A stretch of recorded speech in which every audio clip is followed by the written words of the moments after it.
Hey, what's going on, everybody, and welcome back to another video. And this is gonna be a long one. I hope you've sat yourself down, you got my voice playing somewhere comfortable, you're well seated, because I'm gonna be talking about Kingdom Hearts 3. This game is an end to a legacy. It is the third major installment within the Kingdom Hearts franchise, which is actually like its 13th or some shit entry in the series. It's weird how that works. And I am a big fan of the series. Kingdom Hearts 1 and 2 are some of my favorite games ever. And I went back and recently replayed pretty much every single Kingdom Hearts game with my girlfriend. If we didn't play through the game, we at least watched the cutscenes for, the not so good handheld games. So this game I was hyping like never have I hyped a game before. Kingdom Hearts 3 was probably the most energetic I will ever be about a video game ever. And it shows with how long this game took to come out. We're talking about since I was like a small child to when I was a 21-year-old man is how long it took this game to come out. And the game's finally here. It is the third installment. It's supposed to be bringing it to a new console, new generation, all these new worlds. I was so fucking ready for this game, and it's finally here. And I have a bunch of videos planned on it, because now that I've finished the game, I know I'm late to the party, but it is late February, and I'm finally finishing the game. Probably even later by the time you're watching this, but I'm gonna have to make a couple videos about this game, so just be ready. One of the videos I already am in the editing process for, and you may or may not have seen, is my video on Kingdom Hearts 2.9, which is basically my way of reviewing the first world, the Hercules world, kind of by itself. And so if you really wanted my opinions on that world, just watch that video, because this one is going to be long enough as is, because I have an entire notebook page with just bullet points all over it right in front of me. So let's get this bitch started. Kingdom Hearts 3, again, I'm just going to skim over my thoughts of the Hercules world. That opening, it was a very, like, the opening where he's in the sleeping, like, departed world or whatever it is, that was pretty good. There's not a reason for him to be there this time, so I enjoyed that. Fighting the new dark side is so fucking beautiful. The Hercules world itself has a couple disappointments. I don't know why Phil doesn't talk. I really like the end boss being in Olympus was super cool. Really liked the Hercules world. I thought it was a pretty good beginning to the game. Not as good as the Roxas world or the whole intro to Kingdom Hearts 2. Not as good as the Kingdom Hearts 1 intro. But it does get to the point faster, so maybe that's just the way modern gaming is nowadays. But I'm going to cover each world individually, and then after that we'll get more into like what happened with the characters, what happened with the combat, what happened with the ending, all of that fun shit. The first world I went to was Toy Story. And this was the first Pixar world that I ever played. And I was a little iffy about it because, one, Woody and Buzz don't really seem like action characters, but this game doesn't give a shit about that, because Flynn and Rapunzel from Tangled are fighting in this game, so I should not have even worried about that. But that's basically what happens is Hercules, I'm still on that world. What happens is Buzz and Woody, basically their owner Andy is missing, and they trust Sora because he's destroying these creatures that appeared right around the time he disappeared. One thing leads to another. They go to this big game shop. That's where majority of the world takes place. It's actually a really fun world. It wasn't... All these worlds, I want to say, are great. These worlds are massive. These worlds are beautiful. I don't really have much complaints on the world design. That being said, the story throughout these games usually are just a organization member who you are still like wondering, why are you alive? You're so like, this game, I understand that they don't care about that. But as a person playing these games and not like, now that I'm looking at it post game, some of it seems a little bit like more sensible. But when I'm just playing through these worlds and I just have these characters I have already defeated in the past who should be dead talking to me, and I don't understand their motivations, I don't understand what the new organization intends to do with these 7 pure hearts. I'm just so, my head is just spinning, and there's just so many fucking, I've played every single game in this franchise to some extent, and yet so much of the story is still trying to confuse you. Like, how does Larxene just build a frozen tower? Like, that's what's implied during that scene. Stuff like that, I just don't get. But the Toy Story world isn't as bad because it keeps a pretty low level. You basically just kind of get haunted by young Xehanort. He picks a fight with Woody and turns into the dark side. Woody pulls him out in this actually pretty big epic scene. They played part of that clip during the trailers, which I really think they shouldn't have done, because I did feel like it like took the reveal out of that whole scene, but whatever. Overall, and the end boss fight is just another, it's nothing special, it's just a heartless, but the whole game, I really like the whole world, I should say, I really like interacting with the Toy Story characters. Not necessarily even Woody and Buzz, because they were great. It's obviously not Tim Allen and Tom Hanks. It's like Tom Hanks' discounted brother and a really good impressionist of Buzz. I think it might be the Buzz from the TV shows. I'm not entirely sure. But what I do know is finally Sora being able to hang out with this new generation of Disney characters. Not even new generation, because Toy Story has been around for a minute. But him being able to hang out with all these new characters, like, it really feels like he's not just doing the same things as he has 100 times. He's not meeting Aladdin for the 11th time. It does feel like we've opened up a whole new, there's a whole new galaxy for him to explore or something. Because he's not really revisiting any of the characters other than Hercules. And when I mean any of the characters, I don't mean Final Fantasy characters either, because they're not in this game, but we'll get to that. But overall, Toy Story, one of the better worlds, I would say. Definitely not the best one, though. But if we are talking about potential best worlds, we're gonna motherfucking talk about the Tangled world, which I know a lot of people complain that a lot of the storylines for the worlds were pretty much you just watching the movie with Sora in the background. And that's where Tangled comes in, but really, I don't mind that. Like, I remember, like, the old games would grate me because I'm like, okay, this didn't really follow this certain story beat, or this didn't really go that certain way. So to see continuity in there is definitely not a bad thing. And Tangled's a fucking dope movie. Like, it works for a story. You might as well just use it, you know? And if the alternative is another, like, world where, like, Toy Story or, like, Monsters, Inc., where it's just like, yeah, there's trouble afoot, let's investigate, and then nothing, there's not a whole lot of stakes there. Whereas Tangled, the character is going on an arc. The bad guy, Flynn, their romance, it's all developing, like, stories, actual good stories do. How does Buzz and Woody evolve through Toy Story? They don't have the same arcs they did during the movie, and they're not gonna make those big character changes when you know that's not how the character evolved in the movie. So it's like, I would rather have a retelling of the movies than just a bland story. So Tangled World, on top of that, is much more vibrant, so much more colors. You love hanging out with Flynn and Rapunzel because they're much more brighter characters.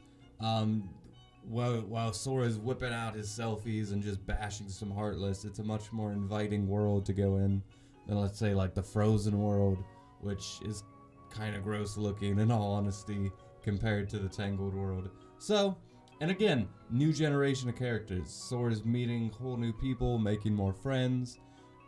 Tangled world might just be my favorite one. I love that world. After that, we got Monsters Inc., which another Pixar film. Again, these worlds are crazy big. When you get to explore, Monsters Inc., you're exploring a small factory. When you're in Tangled, you're discovering like a mountainside. When you're playing Toy Story, you get a house, a street. Like Kingdom Hearts 1 is nothing compared to this game. Kingdom Hearts 2, which the first time I played that blew my mind. This game leagues behind or beyond that. I almost said behind. Kingdom Hearts 2 I do think is a better game if we're just trying to get that comparison off of the bat. I plan to make a whole video comparing the three main games, but Kingdom Hearts 2 is the best one. But back to the Monsters Inc. world. This one, you get Sora's transformation, and his monster form is kind of ugly, but kind of in a cool way. It's very interesting how they're still trying to make him look like a Hot Topic cosplayer and a monster at the same time, but still kind of look cute at the same time. Like you could still have a plushie of him. And then Donald and Goofy are just weird looking. So, kind of what you would expect from the design choice. Scully and Mike, it was great kind of seeing them again. Scully seems a little less, he seemed a little bit more toned down than I expected. Like he's kind of just like a mellow, kind-hearted guy. But I guess Mike is, what's the word? He's over the top enough for the both of them. But by the time that the world ends, it just feels very like, oh, you saved the place and you stopped the bad guy, and okay, we're gonna go our separate way. It very much feels like just another world. You do get to see Vanitas in this world. Once you know Vanitas is just part of the 13, it doesn't feel like a big deal. Like if they would have hyped it up like Vanitas is back and he's, oh, how did he get here? Let's explain it properly and actually give him some shit to do. And maybe he kidnaps somebody or he takes somebody out for a time being. He does something. No, he's just gonna monologue about some shit you barely understand. He's gonna be a little menace to this world, and that's it. And I do like that he kind of has actual motivation here, because that ties into Monsters Inc. because the Unverse, who are the enemies of this world, they feed on negative emotions, and that's how this entire plant used to run. It used to run off the negative energy. So I thought that was a kind of cool way to tie Ventus into it. But by the end of the world, you're just kind of like, okay, I'm ready for the next one. So again, just feels like a very underwhelming world, despite, again, really great world design. It's if this game had like 15 worlds or some crazy shit like that, I would not like blink an eye. I'd be like, okay, as long as we had like more worlds or more content or more good content, like I wouldn't really mind they slip up the Monsters Inc. world. But considering Frozen feels like it didn't live up to its fullest potential, Big Hero 6 didn't live up to its fullest potential, it kind of feels like, okay, neither did Monsters Inc. So it's like, it's just stacking up too much. If there was more like great quality worlds that kind of, because that happened in Kingdom Hearts 2, where there was plenty of meh worlds. Like the first time you played Atlantica, you weren't like, I guess this game sucks because Atlantic sucks. You were like, okay, that was just a little tangent away from the rest of this really great story. But we don't really get that in Kingdom Hearts 3. Anyway, the next world, Frozen, which this world should have been the best one. It has some of the best source material. They pretty much had an entire CGI version of Let It Go which is great. I'm kind of happy they kept it in there, but I felt like if you're gonna include the musical sound numbers, you should have more than just one, and then like kind of half of one during Who Wants to Build a Snowman, or Do You Want to Build a Snowman? So it was just kind of ridiculous that they included that. But Larkscene is like the villain of this world. It feels kind of forced. You don't even get to see Han, so really all you're doing is meandering around this mountain and inside this castle that Elsa built, but like they make it seem weird, like she didn't build it, like Larkscene built it. I don't know. It just doesn't feel as beautiful as it should. It starts off halfway through the movie when Elsa's running away from the town, from Arendelle, and you don't even get to see Arendelle. So all you're telling me, the frozen world is a ugly cliff that you just explore. It's an ugly, snowy mountain. When this world could have been a beautiful town, that beautiful lake where the finale happens, the castle, like actually being you don't even get to go inside her actual castle.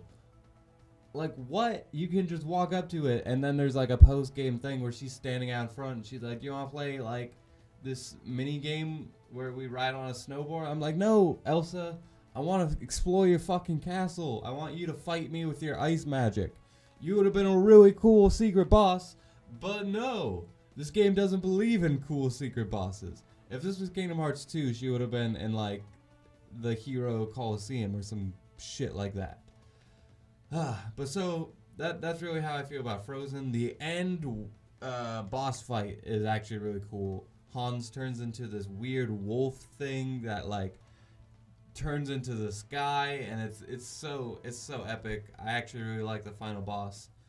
That being said, it feels like so much of the bosses are just heartless, or that it's not even like it doesn't feel like it's the Disney villains turned into heartlesses, and those don't even feel that epic.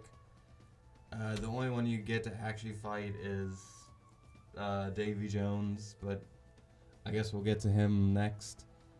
But yeah, the Frozen world, a little bit of a letdown. It's not a bad world, it's just it should have been a lot better.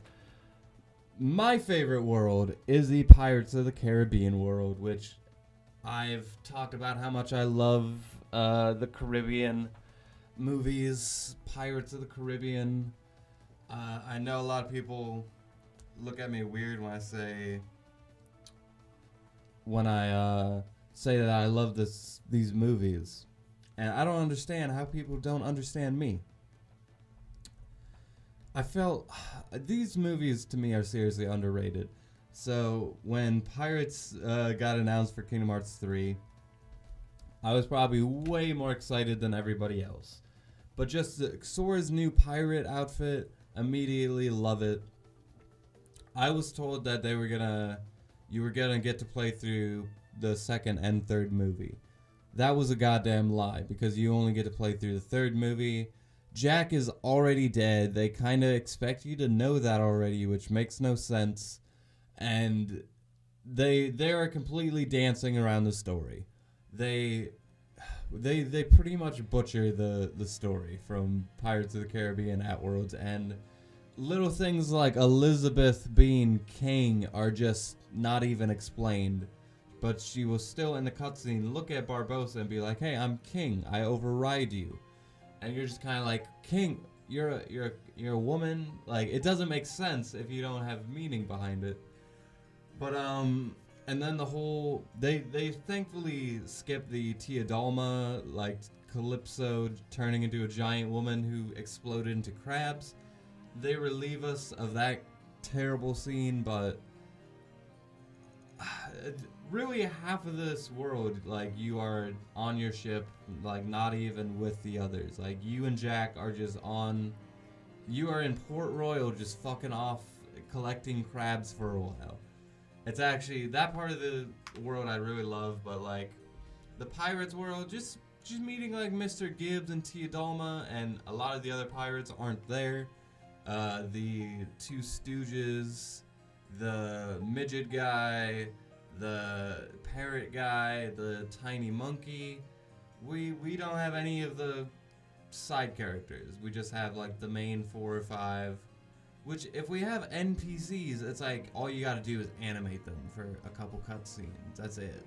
That's all you gotta do. And if you make them, if I can speak to them, then that's even better. If they can just hang out at Port Royal post game, I don't see what the problem is. But and then a secret boss, Barbossa, like secret boss. Well, I was gonna say the Kraken, but the Kraken, you fight Davy Jones and the Kraken, even though the Kraken's supposed to already be dead.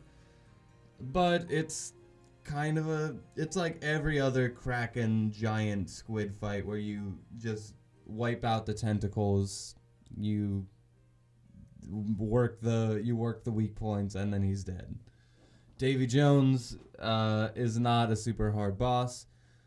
I will get into difficulty more, but like Davy Jones boss was like one of those fights where it's like, okay, I didn't die a single time, and I was in very little threat. It's those kinds of boss fights that just make me feel like this game was too easy, which I played on standard mode, and I played most of the Kingdom Hearts games on standard mode, and I still have a good enough time.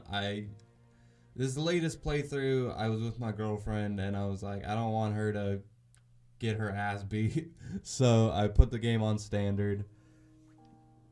Every other game, that wasn't a problem. This game, we hardly died. It was a mistake, not being on proud difficulty. Which there's no critical mode, which I'm not going to complain about because I probably never would have used it anyway. It's just kind of like, oh, one of those Kingdom Hearts staples, like if I ever wanted to do that, I could have. Or like New Game Plus, give us something like that. But back to the Pirates world. This world is fucking massive. There are islands to explore. This is the most threatening, the most intimidating when it comes to lucky emblems, because this world is so big. And it's the most fun too. I remember watching what is the guy's name? I'm forgetting his name. Critical from whatever his channel's name is. I watched his review of Kingdom Hearts where he said the Pirates of the Caribbean world was like the worst level in all of video games. And I just couldn't disagree more. He was saying how there's this one part where you have to collect 100 crabs from this island, which these crabs are fucking everywhere. And it just gives you an excuse to roam about Port Royal and make Port Royal, like, it's a reason for including it in the game. So that complaint I really don't understand. It's not like you had to collect 100 of certain individual crabs. It's just like there's one out of the 5 crabs that are on this island. There's probably like 500, if not more. So didn't really understand that complaint. I thought the ship mechanics are very basic also, but they work for what they need to do, and that's really, like, as long as it's just competent ship mechanics that I can have fun doing it and feel like a badass pirate, then in my mind that's a success. It's also, like, Jack is like one of the more interesting, fun companions to have. His dialogue, like when he's refusing to get in the water and that kind of stuff, it's a little, it's probably just because I really like Jack Sparrow, and that's why I got more out of that. On top of that, this version, his voice actor kind of sucks, but we're not going to hold that against him. The rest of the world, I'm talking about the underwater sections, are interesting. They're kind of, they kind of suck, in all honesty, because the combat kind of takes a nosedive. You really start to appreciate the attraction commands and Keyblade transformations around this time. Because the normal underwater combat, when you're just fighting all these enemies and you don't have your big fancy moves, it's kind of a drag. The movement, I will say, is a lot better. Last time I was playing earlier today trying to find lucky emblems, and I noticed just like how if I'm all the way on this other side of the water and I need to get to point B, it's not a huge hassle to get over there. It's not. Anyway, that's my favorite world. Even if the storyline was kind of muddled and the interactions weren't nearly as good as they could have been. Again, the writing is pretty shoddy all over this entire game. It's either cringy or it's way too overcomplicated or over dramatic for what it was in this world. It was just underwhelming. Anyway, there's only 2 more worlds left. There is Big Hero 6 and Twilight Town, and if you want to count it 100 acre woods, we're just going to talk about Big Hero 6 before I rant about Twilight Town probably for way too long. Big Hero 6, again, is more of a mission-y based kind of world. It's more of you being in Hero's garage, hanging out with all of his superhero friends who are all in character the entire time. They're always in their superhero outfits. And then you go on missions that let you go out into the city, and once you're in the city, it's this huge open landscape. But really, you only get 2 different perspectives throughout this entire world, is the garage and the city. And you just go back and forth. That kind of left a hole missing in the world to me. I felt like so much of the Kingdom Hearts games, like, I'm not against a mission-based world, but like, when I'm doing missions, I can only explore a tiny little garage, and I felt like if this is going to be like the hub world for this one individual world, then make it a good hub world. And the city was everything it could have been. You know, it's big, fancy, you can jump all over it and have these big epic fights. It's definitely one of the most fun areas in this entire game. But that's it. That's it for Big Hero 6, which is supposed to be the final world before shit goes down. So it just feels a little bit underwhelming. As I cannot talk today. Apart from that, the only thing I want to talk about is the story. The story for Big Hero 6 is, I would say, that perfect amount of enough. It didn't encapsulate the main story as much as I hoped it would. There was no really big evil boss. They had another Organization 13 member jump in. This one was the Riku clone, which that whole thing is weird to me. Not only is there a replica Riku, but there's a Riku from when Ansem controlled him, and then they have Ansem but not controlled by Riku. Okay, that's like three Ansem Xehanorts that all are in the same time frame, but whatever, because there's still a little bit of the original Ansem in the clone Riku, and normal Riku has a little bit of Ansem still in him. So explain how that shit works, how there's literally like 800 Xehanort souls out there. But anyway, I love the Kingdom Hearts story. That's really what I thought of Big Hero 6. The story was alright. Seeing some of the characters like Baymax, getting anything with Baymax was the world to me. I love Baymax. Go-Go, the little goth chick, I really like. Fred was hilarious, the stoner from their group. It was all great. I really loved all of that. Apart from that, we have the one individual original world, which is Twilight Town. And I loved Twilight Town for the first 30 seconds of exploring it. After that, and I realized how small it was, I was very upset. I was like, okay, I can just come back here and it's going to be bigger. Nope. Twilight Town got butchered. Someone just cut up this world and left you the scraps. That being said, the tiny bit of Twilight Town you do get to jump around in, loved it. The little area towards the mansion, loved it. But that's it. Twilight Town got butchered. It doesn't feel like your hub world. It doesn't feel like if there's something important, it's, oh, let me get to Twilight Town. It's not like the Citadel. It's not Omega. It's not anything. It's not Hollow Bastion. It's not Traverse Town. It's a shit hub world because you don't get to do anything or interact with anyone. There's no secret base with Zephyr or whatever his fucking name was. There's nothing. Nothing that makes this world cool. No struggle tournaments. No jobs around the town. No skateboarding. They leave so little content, and that's really what a lot of these worlds need. They need the little spice, the little charm that turns these these little worlds into these much more lively places. If I can take a photo, then let me take a photo with like a bunch of people and do all these crazy things.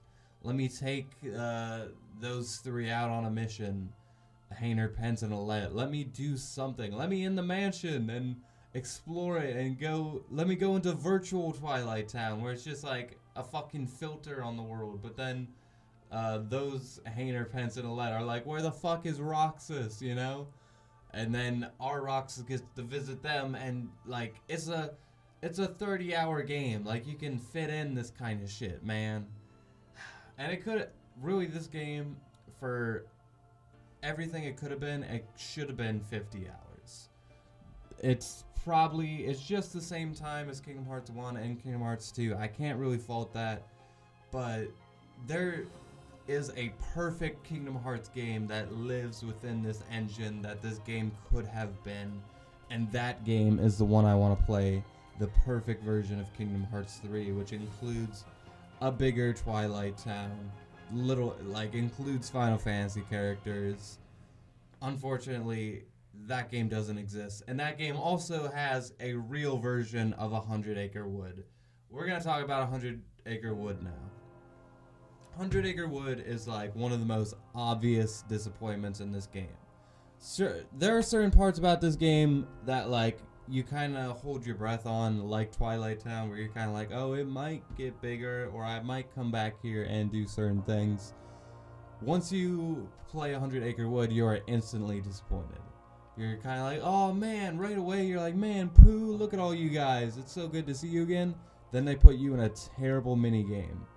After that mini game, you're like, this is kind of dumb. You play that mini game 2 more times, 2 different types of ways, and then you realize you're done with this entire world. And this entire world exists in like one little area. It's smaller than it is in Kingdom Hearts 1. And then you say to yourself, oh, that's fucked up. That is dirty. They're going to include this as a world and put it on the trailers and on the gummy phone and all that, acting like this counted. No, this was nothing.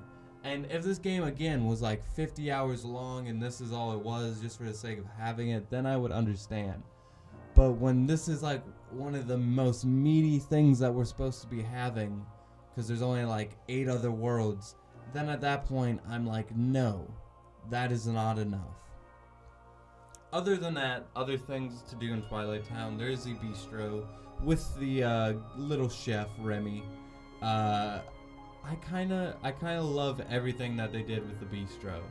The bistro was a awesome idea, and for everything, for what it is, where you just can collect ingredients and you can use those ingredients to basically let's just say give you an upper edge in the bigger boss battles and shit like that. Then yeah, I love that idea. I think that's a great idea. And like the little mini games with him, it's a great way to introduce that character without making him a fighter. I love everything that they did with that. If there was more stuff like the bistro, this would again be a perfect game. But again, it felt like, I think that's why everyone thinks that the DLC for this game is going to be so great, because it just felt like so many things were getting chopped off from what we expect from a Kingdom Hearts game. Okay. After that, I just have a lot of little bullet points. First off, the gummy ship. The gummy ship is actually improved upon. Rather than going on these little aerial Star Fox 64 but sucks mini games, they let you into this open world where you just can get to point B just by flying there. You don't have to fight a single enemy if you don't want to. If you encounter any Heartless by mistake, you can exit out of it. There is, I think, 1 or 2 battles that you have to do, that you are forced to do, and then that's it. Unfortunately, those battles happen to be some of the worst ones, but it's whatever. It's a interesting take on the gummy ship, and despite playing this game for like almost 40 hours, still have not touched the gummy ships, and I've never taken the gummy ships seriously on any single playthrough of any of the games. I know when I was really young, I tried, and none of my ships came out good. And ever since then, I just don't care. I don't care. Like, I don't want a cool ship. Like, even if I had, like, the option, I don't even know if I would choose it, because I'm just trying to get to my destination. You know, I don't give a shit. Unless it's faster and I can get to my destination faster, then I don't really give a shit, you know? So the gummy ship, despite being better, still isn't enough to hold my attention, but at least it's better. Other than that, the summons for these games, their choices are not very diverse. You got Stitch, Wreck-It Ralph, Simba, who are the other ones? Ariel from The Little Mermaid.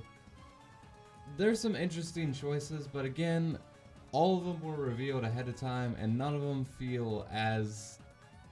There should be a couple more. There's some missing ones. You almost always have genies. Not seeing genies kind of weird. And especially since there's no Aladdin in this world, and you were able to have characters like Ariel come back, it felt like it should have Genie in there.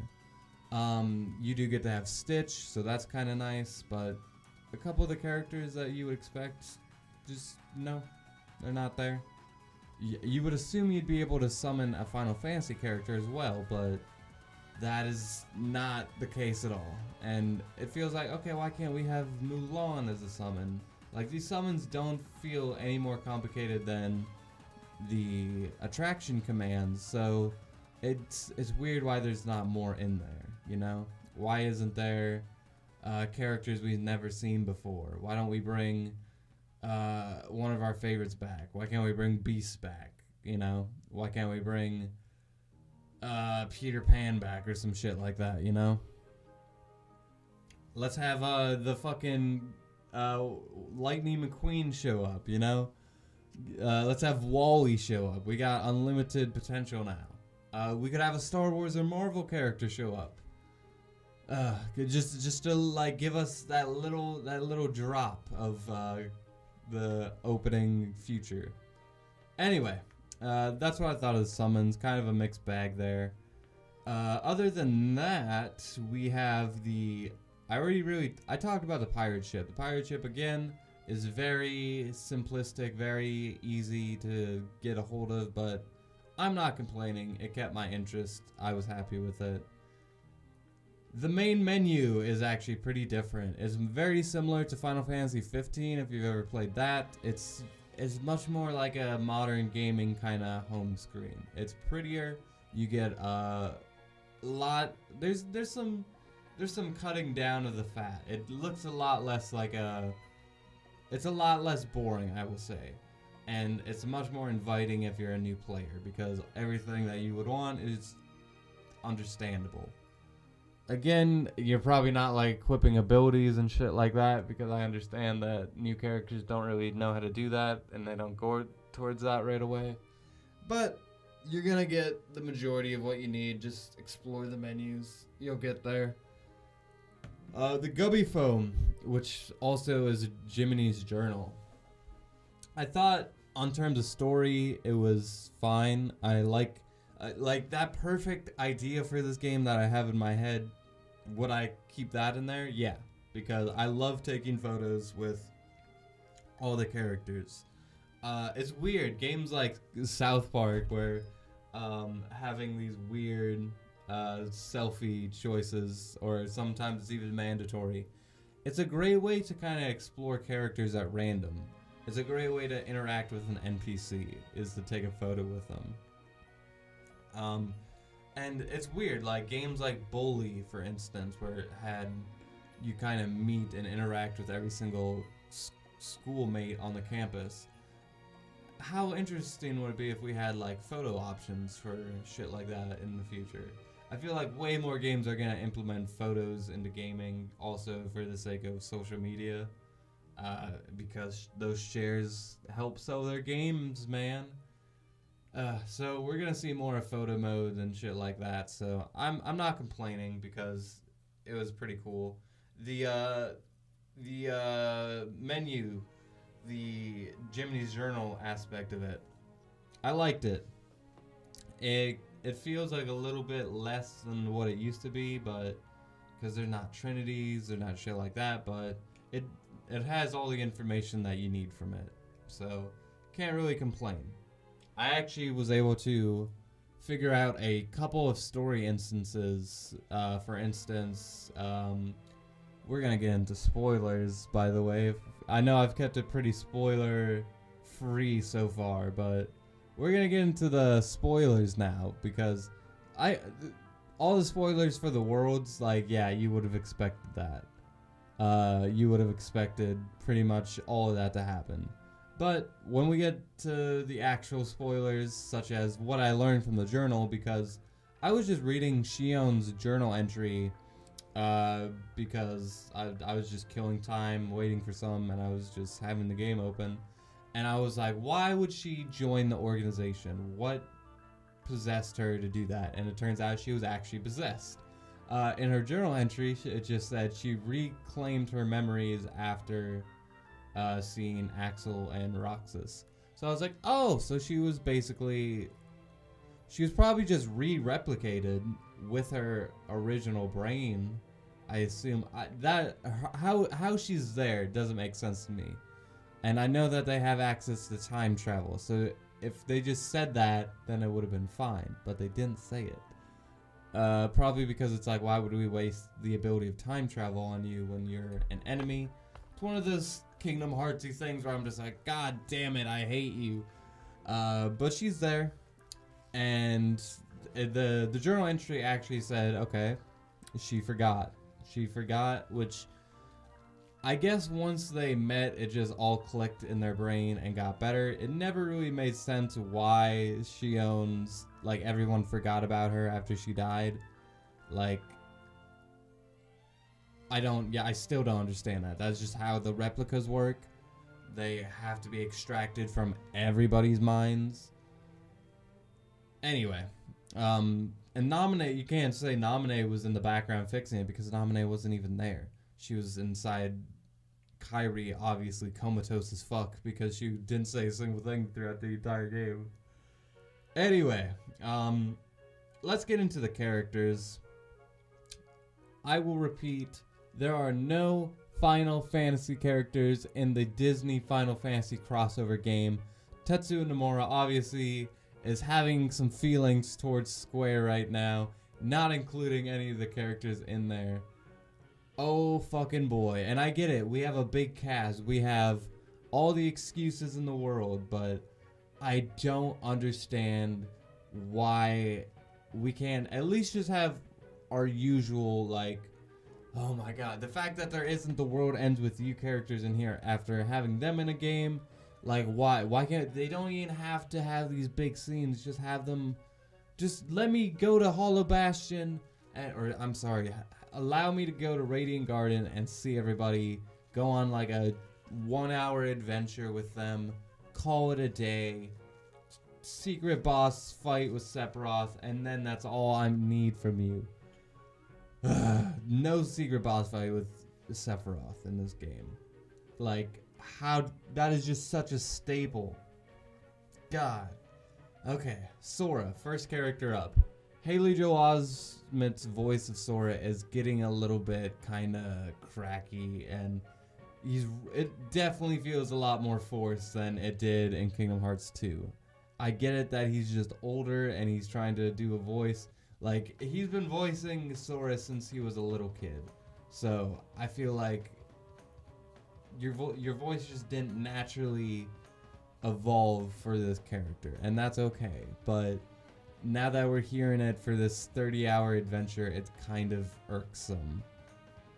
And Sora's really dumb in this game.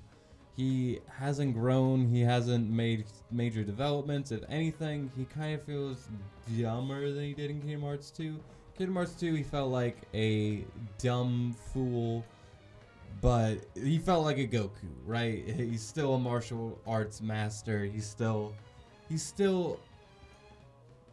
smart in his own way. In Kingdom Hearts 2, no. Or Kingdom Hearts 3, no. He's just dumb. He's slow. His friends are his power. Like, when Sora meets people in Kingdom Hearts 2, he meets them and then befriends them, and then, like, they prosper from there. Kingdom Hearts 3, he's immediately like, we're friends. The power of friendship. I'm just like, dude, what the fuck happened? So Sora, on top of his new character design not being as good either, probably a step down, in my opinion. Next up, Kairi. I plan on making a whole video about how just roasting Kairi, so look out for that one if I ever make it. I am very disappointed with Kairi. I really like how it started, where it's like, okay, she's gonna be in this with a new outfit, which I really like her new outfit. Cutting her hair, I'm not pro or against. She doesn't look as good as in Kingdom Hearts 2, but she doesn't look bad. Like, it's still a really good character design. But she basically went into the hyperbolic time chamber to train up with Axel, and when she walked out, she might as well not have gone in, because she's completely useless throughout this entire game. She is used as a damsel in distress right when you could finally say she isn't just being a damsel in distress.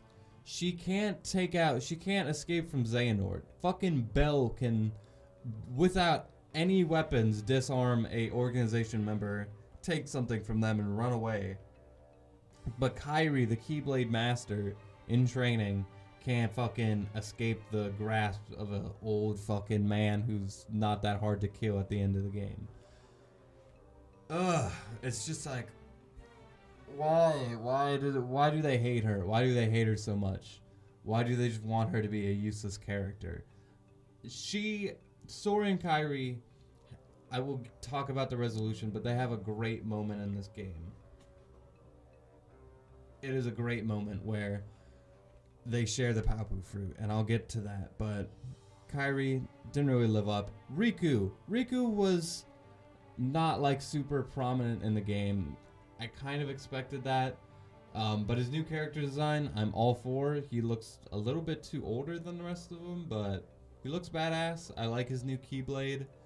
It really feels like this is like the final Riku. Like, this is like Riku in his final form. He's entered a full stage. Like, Riku, I will say, despite not being a super complex character, at least every single game, Riku is somebody else. That's usually whenever there's a trilogy, a really good trilogy, there's 3 different versions of every character. Mass Effect, there's 3 different characters of every character. I recently watched How to Train Your Dragon 3. Every character, 3 different stages. This version of Riku is much more, he's confident, but like, no, he's humble at the same time. He's keeping the darkness in check. He's not over arrogant. He's not all the bad things he was in Kingdom Hearts 1. That being said, Donald and Goofy are the exact same characters in this game as they've always been, and they're finally not just screaming at you throughout the entire fight. The fights in this game actually, I know people are saying how floaty the game is, but there are so many fights in Kingdom Hearts 2 that just become these mash the X button while there's these giant balls of fighting going on that you don't understand. Like, Donald and Goofy are just screaming and you don't understand what's going on. That is cleaned up a lot in this game. I understand a lot more of what's happening on screen despite there being a lot more enemies. Donald and Goofy are not constantly screaming, and sure, Donald will still heal you right when you heal yourself sometimes, but it happens a lot less. It's still a much better improvement. Their banter was kind of, again, it felt a little bit more forced. It felt a little less authentic than it had in past games. Donald fucking sounds worse than he ever has. His voice in this game sounds extra obnoxious. Goofy, I still love him. He's the smartest out of the group. He's our level head. He holds down the fort. He's always fucking doing that stance where he looks like he's gonna club you down. I love Goofy in this game. He's great. He could really use a new outfit though. Next up, we got Axel, who's another character who needed a new outfit, but he got one at the end of the game, so it kind of worked out. But again, he feels kind of underutilized. Like, if we got more scenes of him training, more scenes of him just having a one-on-one with Sora, just maybe him and Yen Sid are talking about his troubles and how he's trying to become a good guy. Just something to make it feel like Axel's a part of this thing, you know? But he got benched until the ending, it's whatever. Next up, we got Roxas and Xion, who both appear in the ending finale, and I will say that Roxas is one of the best characters in this franchise because of this. Roxas, I realized when I played 358 Days Over 2, I realized that Roxas was kind of super cool, but he was kind of a bitch. And after Kingdom Hearts 2, I realized, like, this Roxas, like, is old and kind of matured despite, like, compared to how he was in the beginning of 358 Days, like, Kingdom Hearts 2 Prologue Roxas is still very mature and confident. And so he didn't get that unnaturally. He got that because that's who he is. And then the fight with Riku, and then this part, these are the best Roxas moments. And now that Roxas is finally fully utilized, he understands who he is, he understands who Sora is, and he wants to fight for Axel and Xion, and he remembers everything. This is Roxas. This is the only real version of Roxas we've ever had, and he's fucking badass. He shouldn't have been in the trailers, but he's badass. I love Roxas in this game. Roxas is used almost perfectly. Xion is used, if not just as good as Roxas, pretty close, because she was used very subtly. You kind of just realize, anyone who played the game realized it was her the second you saw her in the crowd. But, you know, she again was in the trailers, so you weren't surprised. You were kind of just like, okay, Xion's part of the group, and that's how she's going to get in. And when that ending happened between where you fought the organization members and Sayax, that felt like we were ending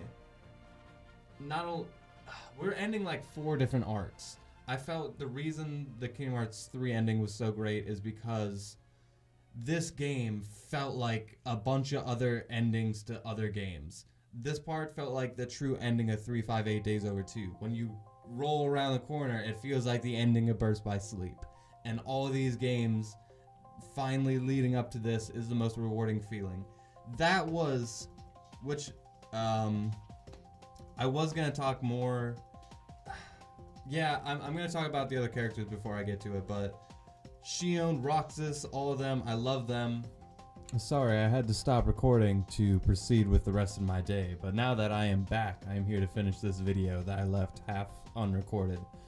So, I believe where I was talking, I spoke about how the Sea Salt trio between Roxas, Xion, and Ansem, they were fully reunited. They had a big, beautiful ending. It was like the ending of 358 Days Over 2, just all these years later. That was great.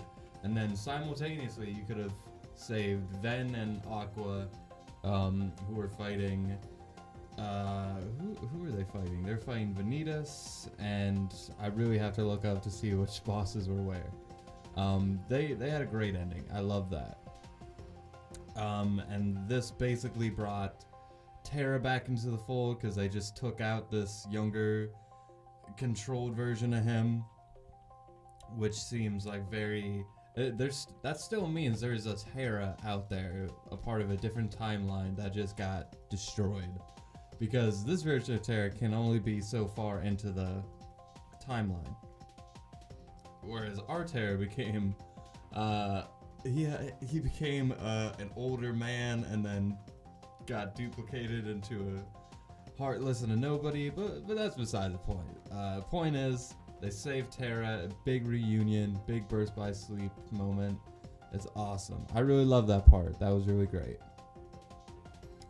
So now that we got Xion and Terra back, we have fully confirmed that nobody can die in Kingdom Hearts. And that's kind of where we go into the main battle from, because basically Xehanort was expecting all these people to die. The 13 bodies he needed could be from either side. It's just, this is the amount of people who needed to die. He obviously doesn't count, so he takes Kairi with his magical powers and slices her down, and that's basically what triggers Sora to go in there. Donald and Goofy by his side go up to the gates of heaven and take out the Lord Xehanort, who they hope to trap inside of Kingdom Hearts, basically. It's a little bit more confusing than that. And I didn't even talk about the final world. I was in such a rush to finish recording, but now that I'm chilled out, yeah, the final world again was an interactable area, so it's cool that we were able to go there. But again, I wouldn't count it as a world because it's so fucking tiny. And the little creature there, I don't understand his backstory. I don't know how he relates to Ven. I don't get that. Ven has some hidden backstories or something. I don't know. That could just be another thing that a lot of people know about and I don't, because I'm not like a 100%. I'm a diehard player, but I'm not like a diehard player. You know what I mean? But the whole thing with where all your teammates basically got murdered and you gotta revive their hearts, and then you go to the final world after that big part where everyone died. It almost sends you in time almost. That was crazy. I loved all of that actually. Especially the part where you get to run around and collect the other swords and just kind of like reveal what the afterlife is a little bit. Even though he didn't really die, he was in some kind of mid-between place.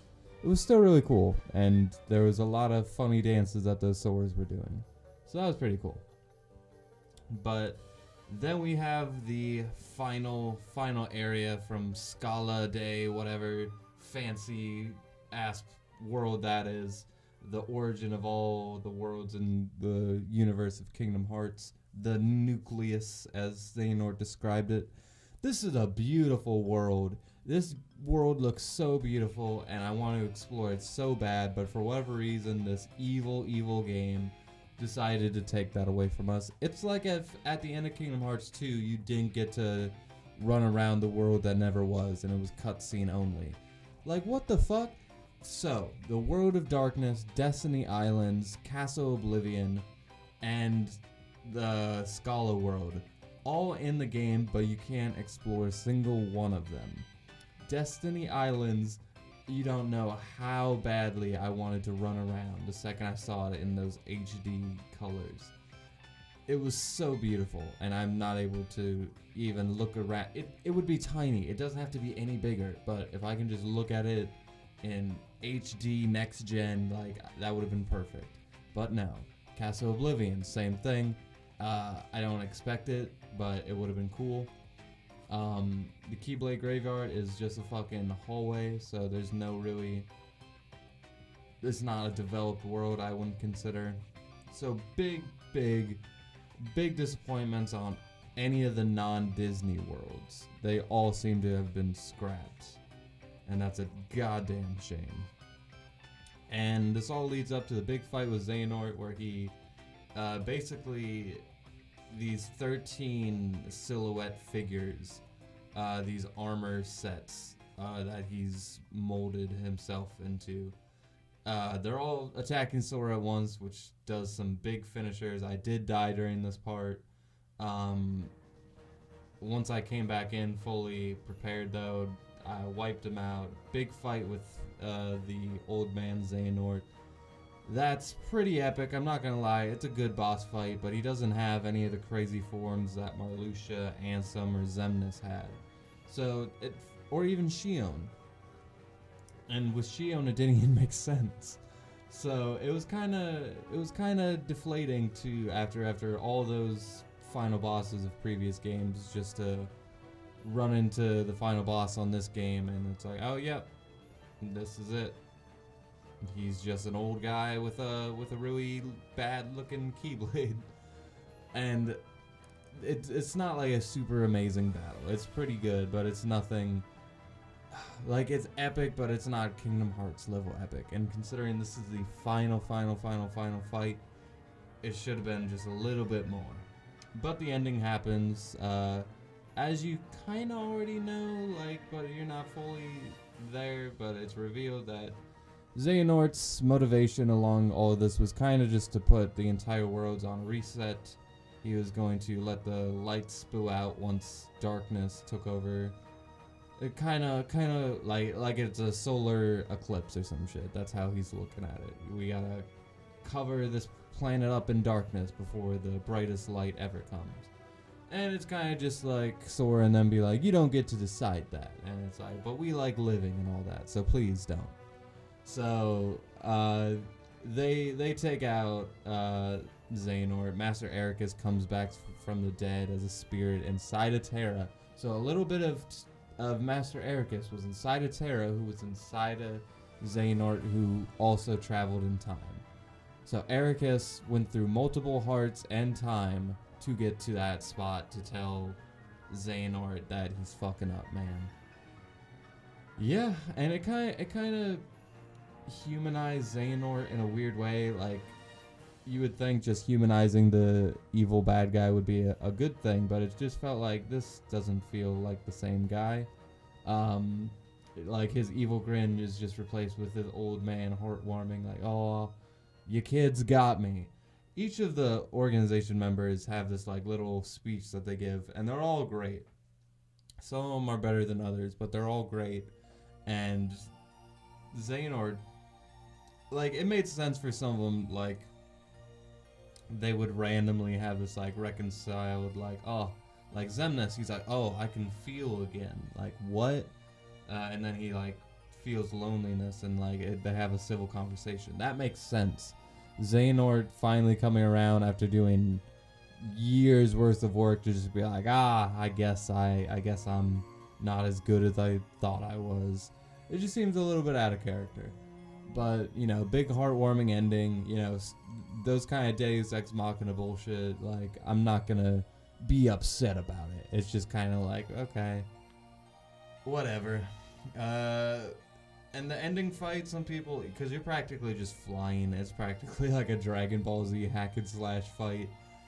Some people who say the combat's too floaty in Kingdom Hearts 3, which I completely disagree with. You might not like that final boss, but if you play other Kingdom Hearts 1 and 2 games, you're practically flying by the time you're hitting those combos at the end of the game, so it's whatever. But the big resolution happens. Not a whole lot of like resolution after the fact. We see the Birth by Sleep trio go home and finally pay their respects to Master Ericus, and it's like they finally reunited. Like, they're finally just not fucked for like a decade. After that, we see the Sea Salt trio on top of the tower. Hayner Pence and Alette show up. Sayak show up in his human clothes. Axel and Shion are in their human clothes. It's great. They're human clothes. They're like normal, everyday clothes. And I really like their new outfits. Axel should have been wearing his a little bit sooner, but I can't complain about their ending. It felt kind of perfect, in all honesty. Apart from that, we see Donald and Goofy and Mickey all go home. Riku and Kairi and Sora are all on the island. Oh, and Naminé gets built. Ansem, you know, now that he's not a racist bigot anymore, I guess is okay. It was just like, yeah, I'll bring you back, Naminé. The other organization guys are just kind of like, yeah, we're just, you know, doing our thing again. Sora, let's talk about this. Okay. When Riku was on the beach and kind of made up with his clone replica thing, that was kind of weird. And the clone, I guess, is dead and gone now. Kind of a weird plot device to bring back, only to like let him die off again. Apart from that, Sora and Kairi had a beautiful scene where they shared a Paopu fruit. It didn't show them eating it, but like they shared it. It was the most couple-y thing they ever did. And at the end of Kingdom Hearts, they are holding hands. Don't Think Twice is playing beautifully in the background. They're looking off into the sunset, and then Sora fucking disappears. Like Titus from Final Fantasy X or some shit. And at this point in the game, I was so exhausted. My mind was so scrambled after everything that just happened. Seeing all the trailers, not the trailers, but seeing all the endings to our favorite Disney characters in the credits, like seeing Rapunzel get married and all that. Barbossa sailing away with Jack's ship, which is a lot more deflating when, he doesn't have the maps.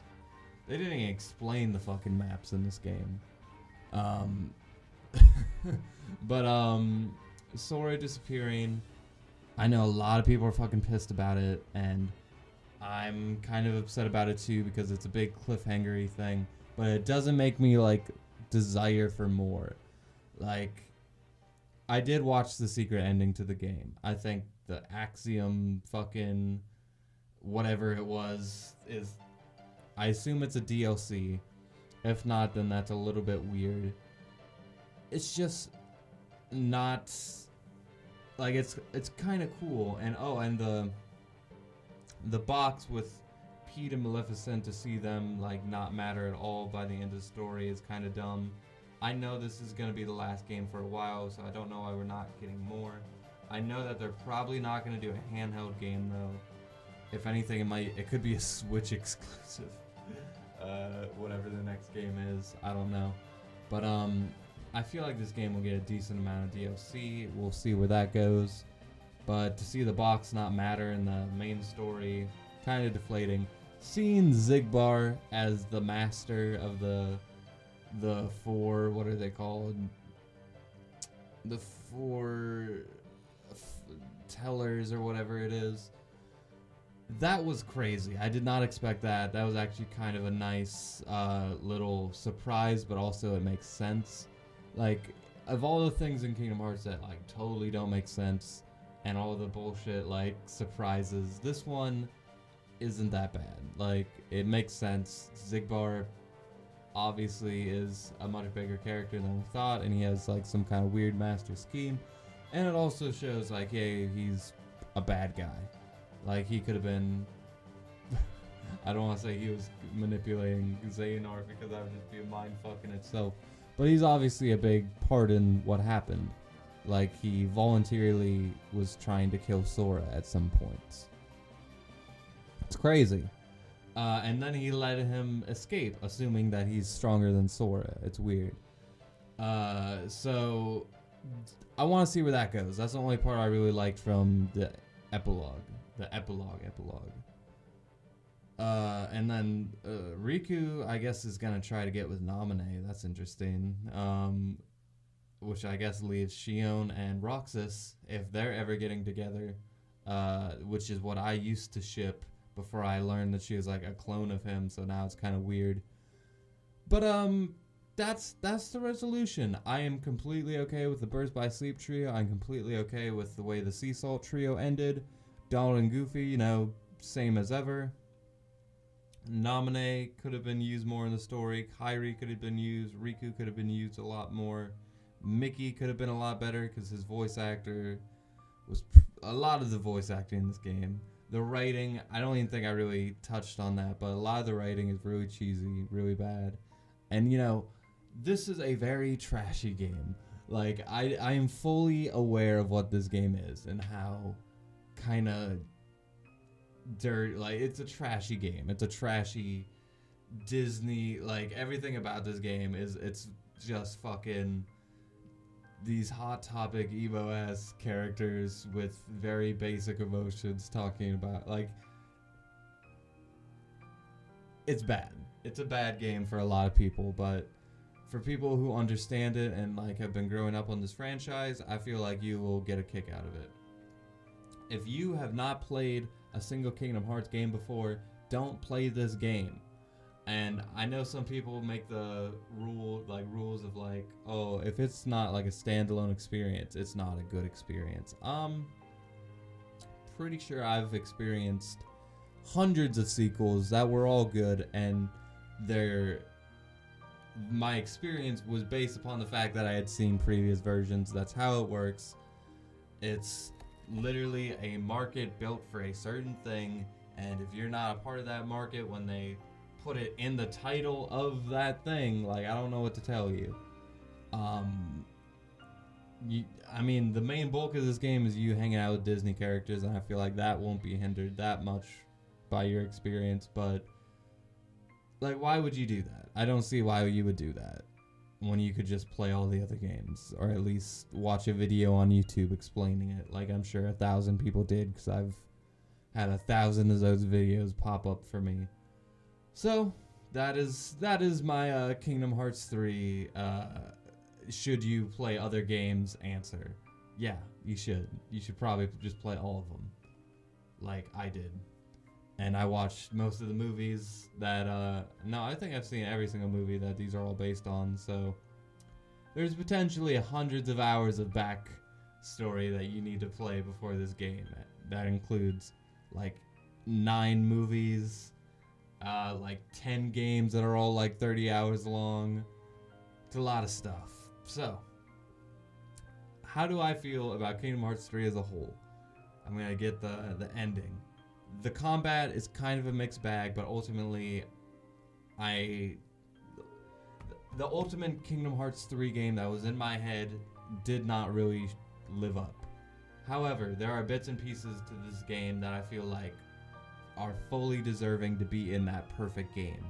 The combat, ultimately, I wouldn't change, because when I needed the combat to, like, chill out with the Keyblade transformations and get serious, it did. That's towards the end boss fights, and even when you do use your flow motion and all that shit during these fights, it feels very earned. It feels just as earned as when you're spamming X and basically using cheap ass combos in Kingdom Hearts 2. It's the same thing, only if anything you're getting more diverse with it. You're changing Keyblades on the fly. It just feels a lot more cheap when, like, there's, like, these big ass animations and you're not really doing anything. But ultimately, it's the same thing when you're playing Kingdom Hearts 2 or 1. You're just mashing X, you know? You're not fucking doing anything complicated there, buddy. Huge disappointments. No Final Fantasy. Winnie the Pooh and all the other original worlds sucked. The Disney worlds, though, are perfect. I wouldn't change them. A lot of their stories, though, could have been better. There could have been another world or two just to really make the pacing better. The pacing of this game sucks. You're just thrown into this random ass quest and you hear tidbits of information. Every world is just more questions and more random fucking things. Thousands of characters who aren't doing anything ever. And ultimately it leads up to this big finale that's just right after you finish Big Hero 6. There's not like a middle section to this game, which I know some other people have made that a comparison. There's no like 1,000 Heartless War in the middle of the game like with Kingdom Hearts 2, which helped fill that game out. There was, whenever Leon or the gang were in Kingdom Hearts 2, that was like when we're progressing the main story forward, and we're not doing that in this game. Every time you finish a world, you'll get these somewhat short cutscenes, but they don't matter at all. Like Riku and Mickey being in the Land of Darkness took way too long. Everything that they do, like on the side, like Yen Sid, everything they're doing, is just boring. Anyway, the story itself could be better. Sora again doesn't feel super fleshed out. If there was a time for him to grow, this would have been it. Kairi still sucks. A lot of the characters, like Aqua, like, she comes back. She is lifted out of the realm of darkness, and that's basically what you would expect to happen. It doesn't get deeper than that. They just go in there, they rescue her. She's Norded out, but they get her out of it, and then that's it. It just feels like, why can't we, like, why couldn't we go through some kind of, like, old, like, one of the village of, like, one of the planets that are in darkness right now, and she's in there, she's at the end of it, she's just chilling. You get to relive some of her backstories, and then, like, you actually have to, like, have her on your side as companion as you fight your way out. It just feels a little bit something more rewarding would be better. And the fight with her was still pretty good though, not complaining about that. It does feel like though we need a final mix version of this game because I wanted to fight all these bosses like kind of on their own like you can in Kingdom Hearts 2 through like the gateways. It needed something like that. The big heartless, the big secret bosses all are terrible. I've only fought a couple of them, and the main one that's in the Keyblade Graveyard who doesn't even get a name, or whatever his name is, it's like it's not like you get to fight Sephiroth secretly. It's not like Lingering Will. Why? This is the most biggest opportunity for these fuck all bosses, and I think probably the best combat system to fight these kinds of bosses, and yet we are not given anything. I just don't know why there's so many staples for the Kingdom Hearts franchise. The fight with Sephiroth, the Final Fantasy characters, just little things like that. It's like, why aren't these in this game? They're in every other game. So that's ultimately how I feel about Kingdom Hearts 3. It was a great game. I don't know if it's better than Kingdom Hearts 1, but it's definitely not better than Kingdom Hearts 2. I know once I play this game again maybe, or kind of let my brain soak in everything that happened, some parts are already feeling better. Some things I think are just going to get worse. To fully understand the game, you need to sit on it, so that's what I'm going to do. But as it stands, I think the perfect Kingdom Hearts 3 game could have been there. I don't know if a bunch of shit got cut. I don't know what it was. I know that they fucking had the time to develop it, though, so I'm not trying to give them that excuse that they didn't have enough time, because they did. Yeah, it feels like there are entire sections of the game missing. It feels like the perfect Kingdom Hearts game, but I don't know. Musically, the game is there. It's kind of just like a polished up Kingdom Hearts 2 soundtrack with like some new songs and remixes. But musically, it's there. The Disney worlds are there. The ending, like 75% of it, it's there. Like some of those end fights, I don't mind that they're kind of grouped together. I think that kind of worked with how many dudes you're fighting. It was actually really cool. The story and writing, again, could be a lot better. The voice acting could be a lot better. And ultimately, when I finished the game, like, when I finished Kingdom Hearts 2, I just want more. I want to play the next game.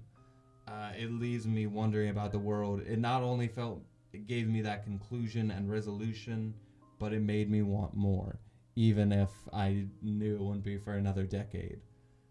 That is crazy good that a game can do that. Kingdom Hearts 3 kind of just feels like, oh, that's it.